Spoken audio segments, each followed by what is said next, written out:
ESPN draft expert Todd McShay releases a brand new mock draft just days after the season concludes. We'll see which quarterbacks teams actually want to trade up to go ahead and get, and who Philadelphia takes at both number 10 and number 30. I'm Thomas Mott. This is the Thomas Mott Show.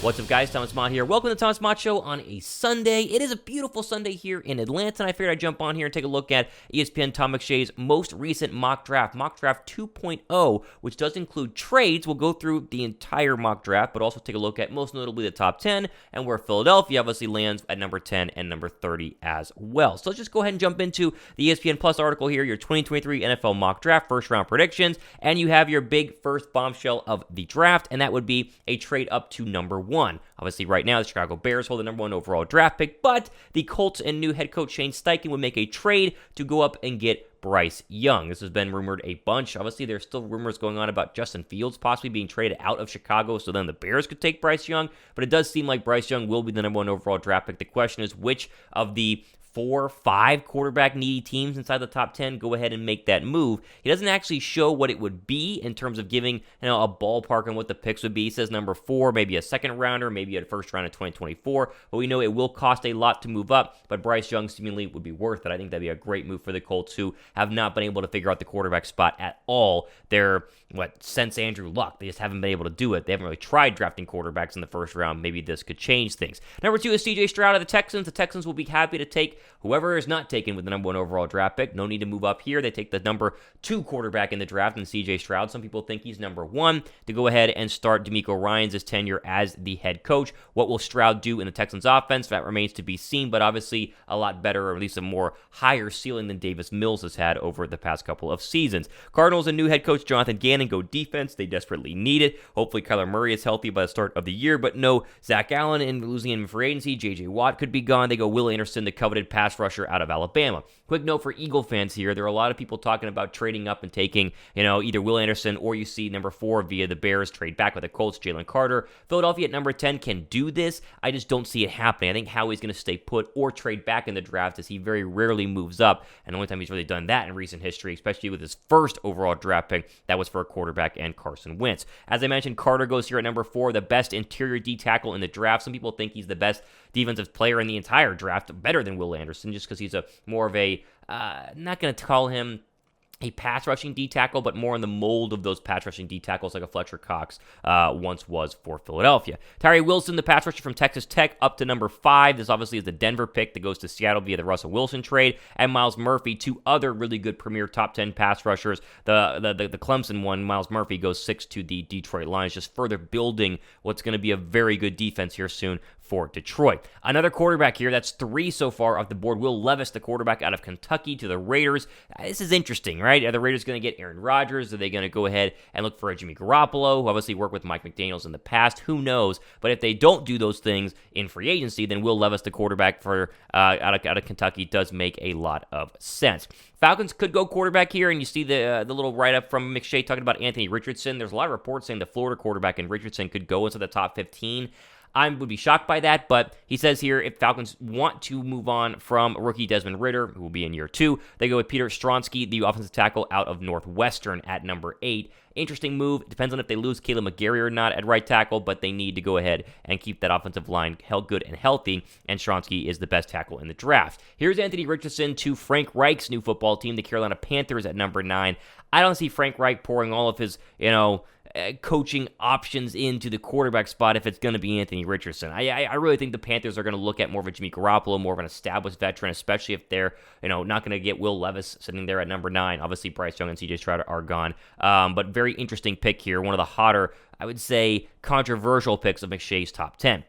Finally, our Philadelphia Eagles, like a lot of you guys are looking for here at number 10, they go for Brian Bresee, the defensive tackle out of Clemson, and we'll read you what McShay had to say about this. He basically goes into the idea that their top 3, their top 4 defensive linemen, in terms of snap counts to free agency, are going to be gone, possibly Hargrave, Fletcher Cox, and then, of course, they did take Jordan Davis, but they probably want to bring in another person to pair him up with. That way they ensure the interior defensive line is very, very good. He goes on to say, obviously, that Philadelphia, they had 14 wins, with a lot of offseason concerns to address, mainly on defense. because you have Bradbury and C.J. Gardner-Johnson and Brandon Graham and Robert Quinn, Kazir White, T.J. Edwards, Marcus Epps, and Isaac Seumalo all possibly gone, including Miles Sanders. He does say, quote, I also like the idea of Texas's Bijan Robinson in Philadelphia. Miles Sanders headed to free agency. It's a really, really early for a running back, and the defense is going to have all those holes to plug. Remember, the Eagles also have a second first-rounder, and so he hints here that maybe Philly looks at Bijan Robinson. A lot of Eagle fans want Bijan Robinson, but he also does kind of the level-headed thing and says, it's just too early for a running back. You got to pay him running back first-round money, and you also need to fill some defensive holes, especially on the defensive line.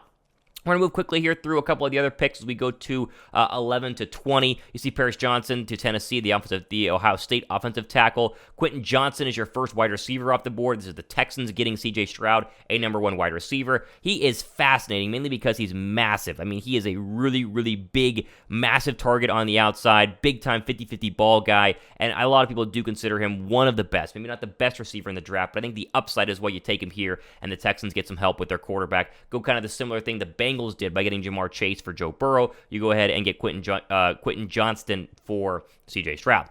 The Jets assumingly have a new quarterback. They go for Broderick Jones, the tackle out of Georgia. That guy is also absolutely massive. Obviously, if Rodgers goes there, you want to be able to protect him, and that was a very pro-Rodgers pick for the Jets. The Patriots go first cornerback off the board, and Joey Porter Jr., the cornerback out of Penn State. He is fantastic, and I think a very big option for Philadelphia at number 10 if they want to go cornerback, hence they lose James Bradbury in the offseason. Michael Mayer, the tight end out of Notre Dame to Green Bay here. This is interesting. You would think that Green Bay would need wide receivers. Not the case. They go for the best pass-catching tight end in the draft in Meyer, but you would think wide receiver, but Green Bay never takes wide receiver, so why would they here?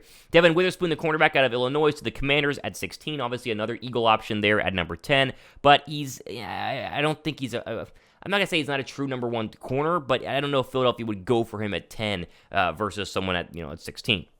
Big run on cornerbacks here. It's Christian Gonzalez, the cornerback out of Oregon, goes at 17 to Pittsburgh. And Keely Ringo, the cornerback out of Georgia, the Detroit Lions at 18. Remember, Detroit, multiple first-round draft picks like Philadelphia, and they're loading up on defense because their offense is absolutely stacked. Bucks go with Luke Van Ness, the defensive end out of Iowa. You get kind of the later round pass rushers going off from 20 and beyond. Here's your first one in Van Ness. Not a top 10 guy, but still considered a first-round talent. Seattle goes Brian Branch, the safety out of Alabama, the best safety in this draft. I think Philadelphia would take a good, long, hard look at Branch if he were to be there at 30. He's not a top 10 guy, in my opinion. You got to go for more of the defensive line players or maybe a cornerback, but Branch could be maybe a trade-up candidate for Philadelphia. If they're sitting there at 30, Branch is starting to fall a little bit. Maybe they can move up a couple of spots and grab a safety to replace possibly Marcus Epps if they are going to keep C.J. Gardner-Johnson on the other side. Cam Smith, the cornerback out of South Carolina, goes to the Chargers at 21, and then you see Bijan Robinson at 22 to Baltimore. Now, he tries to go ahead and make the case that, they can get wide receivers in free agency, and so get the superstar running back to go alongside Lamar Jackson, compares him to Saquon Barkley. Todd McShay does here. Again, if Robinson's hovering anything past 20, Philadelphia could, again, try to move up to take the superstar running back out of Texas, and he does remind me of Saquon Barkley. I mean, he is going to be the best running back in the draft, and the best one we've seen in a long time, and put him in the offense, if they use him enough, could be a really good pairing, but he's gone in this draft. Jordan Addison, the wide receiver out of USC to Minnesota. Jackson Smith and Jiba, the wide receiver out of Ohio State to the Jaguars. That's a huge pickup right there. The Jags can pull that off with Trevor Lawrence, Christian Kirk, and Calvin Ridley. That offense is going to be nasty. Then you have to do the Giants with Zay Flowers, the wide receiver out of Boston Scott, and Osiris Torrance, I think as they say his name, is the guard out of Florida, the Cowboys there. The Cowboys continue to go with guards and linemen in the first round. Not sexy, but probably a good pick as they need to make sure that they can protect Dak Prescott and run the football. Jahmyr Gibbs, the running back out of Alabama, is the running back out of Alabama, another option for Philadelphia here, the second best running back in the entire NFL draft. If you were to get Gibbs at 30 for Philly, that would feel like a good spot to take a running back. Obviously, Robinson's not going to be there, and so maybe Gibbs at 30 is kind of where Philadelphia goes.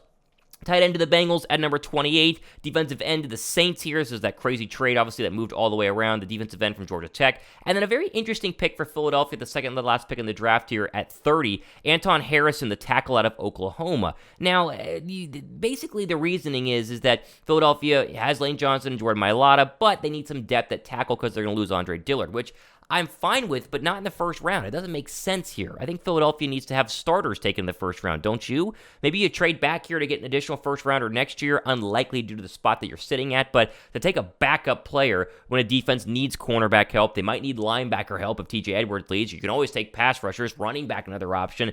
I just don't think that this makes a lot of sense at 30 from Todd McShay. Finally, Jalen Duncan, the tackle from Maryland, would go ahead and be the pick there at number 31. So what's the craziest pick in this new mock draft from Todd McShay? Let me know down below in the comment section, and thumbs up for following these mock drafts. I think mock drafts are fascinating. I think they get you familiar with the players that potentially Philadelphia could take or other people. I just think Philadelphia is going to take a good hard look at running back as the only skill option in terms of offensive player in the first round. I think both of those picks are probably going to be defense in the end, and I think you're probably looking at a pass rusher or a defensive lineman, so D tackle, and a cornerback. That's what Philadelphia desperately needs. You got to fill some holes on defense, and that's where I think Philly will go in the end of this. Let me know what you would do at 10 and 30. Very curious to read your comments, and of course, subscribe and stay tuned for all the great shows we have planned this week, as we're in the heat of the offseason. It's going to get nuts. All the time we have for today. I'm Thomas Mott. This is the Thomas Mott Show.